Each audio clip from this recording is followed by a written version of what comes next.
안녕하세요. 대박천국 프리미엄 최혜민입니다. 오늘도 샤프슈터 방문한 파트너와 함께합니다. 오늘은 석유는 오히려 급격한 하락 가능성이 있다라는 주제로 강의가 준비되어 있습니다. 유가 급등은 본질적으로 어떤 문제를 만드는지, 휘발유 가격 상승은 석유 부족과 연관이 있는지 등 다양한 이야기를 준비해 주셨다고 합니다. 그 자세한 내용 스페셜 리포트에서 지금 만나보시죠. 시청자 여러분, 한 주간 편안하셨습니까? 모든 악재는 그냥 나쁜 채로 있던가 아니면 확실하게 좋아지던가 해야 시장에 우호적입니다. 이번 주에는 변덕스러운 미국의 CPI가 시장을 다시 놀라게 했었죠. 지금까지 파월 연준 의장은 자이언트 스텝, 그러니까 75베이스 포인트 인상에 대해서는 선호하지 않는다라는 것을 분명히 해왔습니다. 만약에 자이언트 스텝이 필요하다면 미리 시그널을 주겠다라고 언급했었죠. 이 파월의 자신감 넘치는 발언 때문에 시장에서는 6월 50베이스 포인트 인상 가능성이 거의 굳어져 있었어요. 하지만 CPI가 41년 내 최고점을 다시 쓰자 분위기는 돌변했습니다. 6월은 물론이고 7월에도 75베이스 포인트 인상 가능성이 거의 100%에 육박하면서 바닥 대비 9% 정도 오르던 시장을 다시 직전 바닥 아래로 빠르게 되돌려 놨죠. 연준의 금리 방향성을 가장 잘 반영시키는 미 국채 2년물은 CPI 발표 직후 딱 3영업일 동안 무려 54베이스 포인트가 상승했는데요. 2년물이 10년물보다 좀 가파르게 상승을 하게 되면서 금리의 역전 현상이 발생하는 등 이 CPI 발표 직후에 시장 금리는 요동을 치게 됩니다.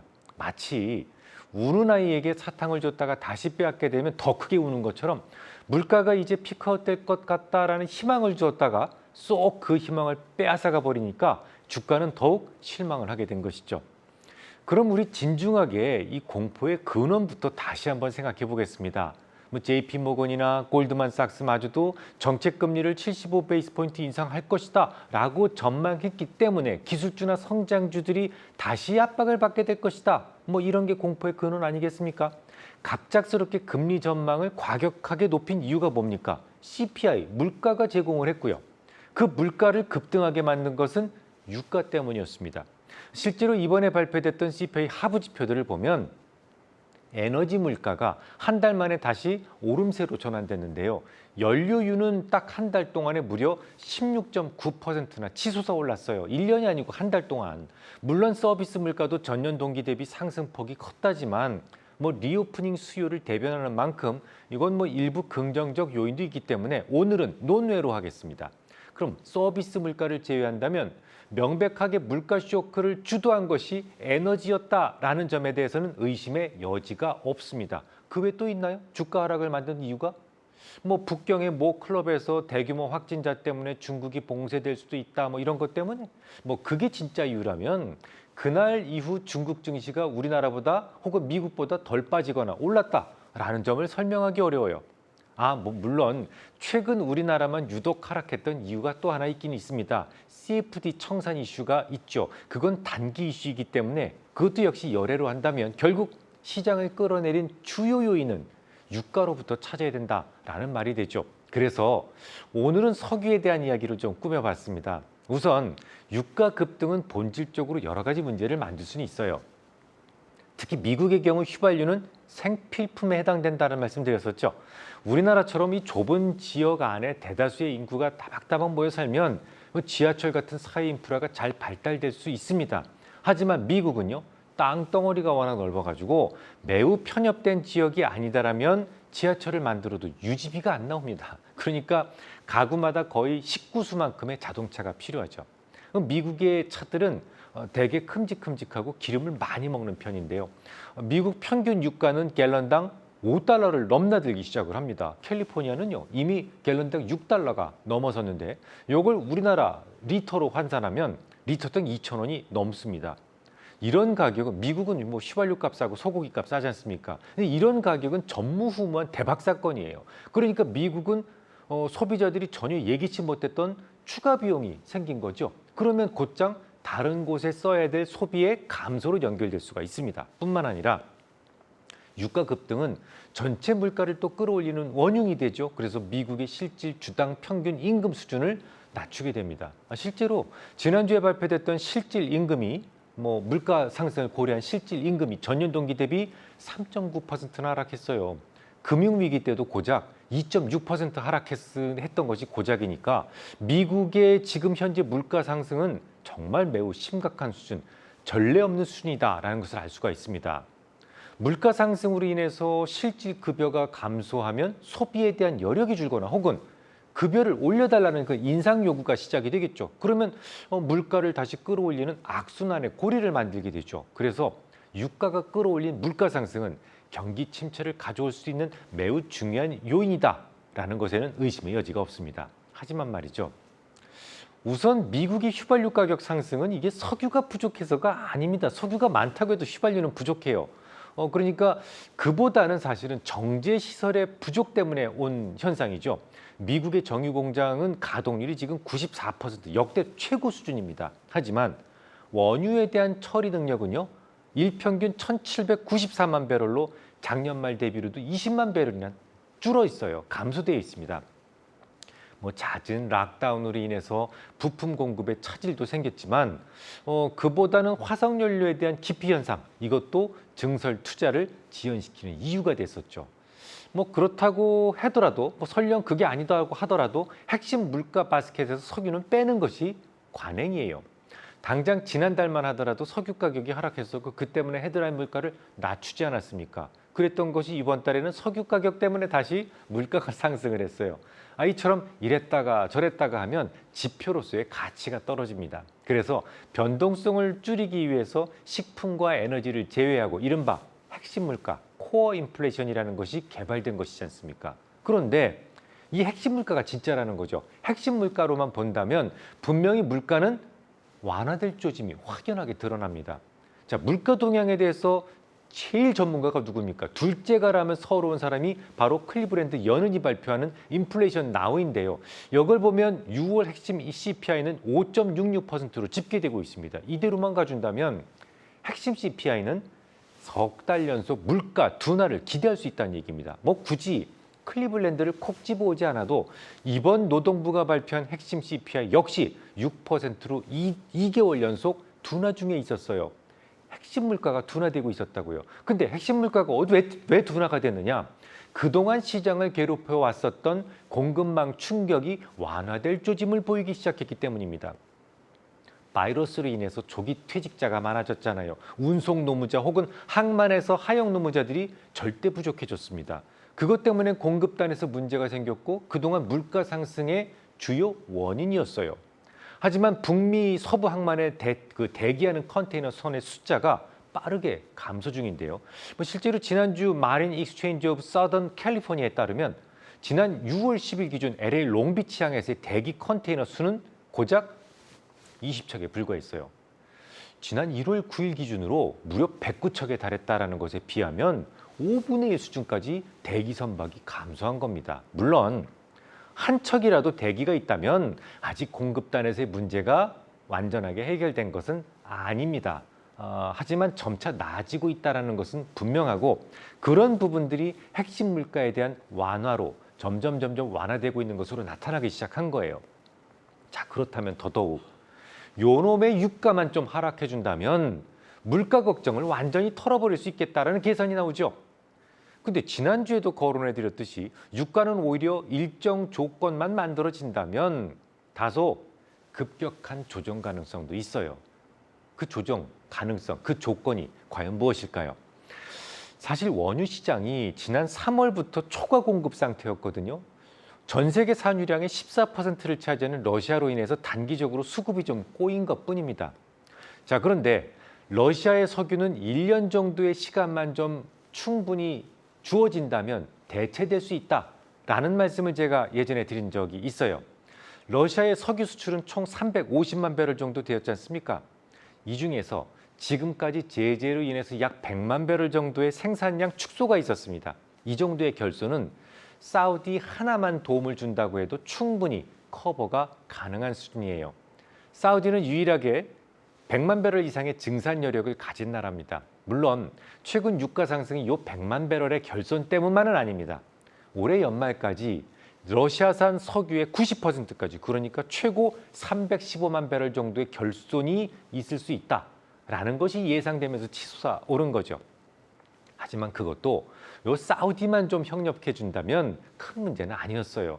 사우디는 메카와 메디나라는 성지를 가진 이 아주 유일한 나라죠. 그래서 중동에서의 영향력이 매우 큽니다. 사우디가 만약 발벗고 증산에 나선다면 이라크나 아랍에미리트 등 뭐 그 외 여러 나라 중동 국가들은 당연히 따라서 증산을 하게 되고 여기에 나이지리아까지 가세한다면 증설 가능 뭐 양은 합해서 한 250만 배럴 정도까지 바라볼 수 있었거든요. 조금 여기서 욕심을 더 내자면 이란 석유까지 가세할 시나리오를 우리가 들 수가 있겠죠. 이렇게 되면 순식간에 350만 배럴의 결손이 깔끔하게 해결되고 오히려 공급 과잉 시장이 될 수도 있어요. 러시아 없어도. 하지만 협상 막바지라던 이란의 핵 협상은 뭐 물 건너간 것 같죠. 그러면 뭐 이란 빼고 다시 계산을 해야 되는데 대략 연말까지 부족한 게 약 65만 배럴 정도가 될 것 같습니다. 이 정도라면 대충 맞출 수 있어요. 지난주에도 거론해 드렸었죠. 인도에서 슬쩍 러시아 원유를 빼내서 인도에서 조금 소비하고 남는 거 가공해서 미국으로 빼돌리면 됩니다. 그러면 충분히 평형이 맞아져요. 또 최근에는 미국의 CL 업자들도 추가 공급에 힘을 쓰기 시작을 합니다. 유가가 얼마 전까지만 해도 마이너스 가치까지 떨어진 적이 있었죠. 기억하시죠? 그러니까 뭐 유가가 좀 오른다고 하더라도 이분들이 투자를 하고 싶지가 않아요. 그런데 지금 워낙 오랜 시간 동안 상승을 하다 보니까 요 미완결 유전에 대해서는 소소한 투자 정도는 충분히 가능하다라고 생각을 했을 겁니다. 그래서 최근 투자가 좀 있었고 늦어도 오는 9월까지는 미국에서도 셰일 오일 생산량이 서서히 증가하기 시작할 거예요. 자, 중간 정리를 좀 해보죠. 러시아로부터의 석유가 전량 나오지 못한다고 하더라도 사우디하고 주변 산유국들만 좀 도와준다면 올겨울 이전에 유가는 안정될 수도 있었단 말이죠. 그렇다면 또 궁금해지죠. 지난 수십 년 동안 미국의 맹방으로서 기꺼이 미국의 석유 꼭지 노릇을 자처했었던 사우디가 왜 변절했을까요?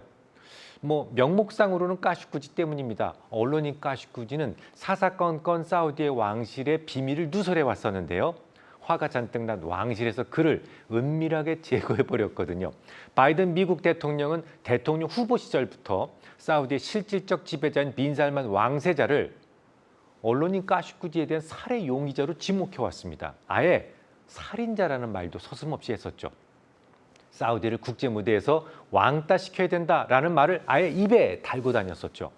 이러니까 화가 난 빈살만은 그동안 미국과의 오랜 친분을 버리고 러시아에 덜컥 붙어버린 겁니다. 아시죠? 러시아는 이란하고 친합니다. 오죽했으면 바이든이 통화 좀 하자라고 빈살만에 전화를 해도 없다고 그래. 그리고 안 받았겠습니까? 하지만 지금 당장 유럽과 미국은 사우디의 석유가 절실합니다. 결국 백악관 측에서는 자존심 싹 다 버리고 앞으로는 까슈쿠지 살해 사건에 대해서 더는 문제 삼지 않겠다라는 문서를 정식으로 사우디 측에 전달하고는 이 바이든과의 만남이 겨우 성사되게 됩니다. 원래는 뭐 6월 달에 만나기로 했었는데요. 누가 먼저 틀어놨는지 어쨌든 만남은 7월 14일에서 14일까지로 변경이 됐어요. 대략 그러니까 7월 중순 정도 되면 유가의 운명이 결정될 수 있다라는 말인데요. 뭐 물론 이 모임 이후에도 사우디가 전격적인 증산에 동의하지 않을 수 있습니다. 증산을 통해서 유가를 다소 떨어뜨리는 것이 오히려 사우디의 국익에는 도움이 될 수 있어요. 이유를 설명드려 볼까요? 바로 소비 파괴 현상 때문에 그렇습니다. 예전에 사우디의 석유 장관이 지금 바뀌었습니다만 칼리드 알팔리라는 사람이 있었는데 이 사람이 이런 얘기를 합니다.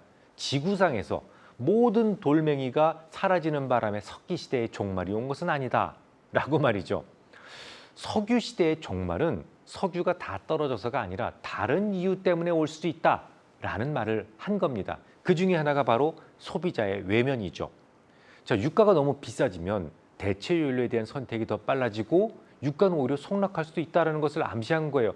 배터리 차로 다 바꾸지 않겠습니까? 석유가 너무 올라가 버리면. 실제로 최근 러시아 사태로 인해서 유가가 급등하니까 태양광에 대한 투자도 가파르게 진행 중이에요 라는 말씀을 지난주에 드렸었죠. 유럽과 중국은 계획되었던 물량보다도 훨씬 더 빠른 속도로 태양광, 풍력 등 이 재생에너지 비중을 높일 것이다. 뭐 그런 말씀을 드렸었는데 실제로 중국의 4월까지 누적 태양광 설치량은 무려 19.9기가와트에 달합니다. 작년 4월까지 누적 설치량이 7.1기가와트에 불과했어요. 이걸 감안한다면 벌써 2배 정도 속도인데요. 그것도 중국이 지금 락다운돼서 봉쇄 상태였지 않습니까? 이런 것들을 감안한다면 정말 놀라운 속도라는 것을 알 수가 있어요. 가장 빠르게 전력을 생산해낼 수 있는 태양광에 대한 설치는 아무래도 연말이 갈수록 가파르게 증가하겠죠. 이 정도면 65만 배럴 정도의 결손은 충분히 커버되고도 남을 것이다 라는 확신을 가지실 수 있을 겁니다. 자, 그러면 사우디가 증산에 협조하지 않으면 어떡하죠? 라는 생각을 할 수가 있겠는데요. 그건 제 권한이 아니기 때문에 그 예측은 불가능합니다. 그저 석유 문제는 대략 7월 중순 되면 오른다 내린다에 대한 결정이 될 수 있을 것이다 라는 말씀만 제가 드릴 수 있는 거죠. 하지만 7월 중순에 사우디가 설령 비협조적으로 나온다라고 하더라도 물가를 낮출 수 있는 변수가 하나 더 있습니다. 바로 미국의 재정 정책이죠. 지난 6월 7일이었죠. 미국 상원에서 금융위 청문회가 열렸었는데요. 자넷 옐런 재무부 장관이 증언을 했었습니다.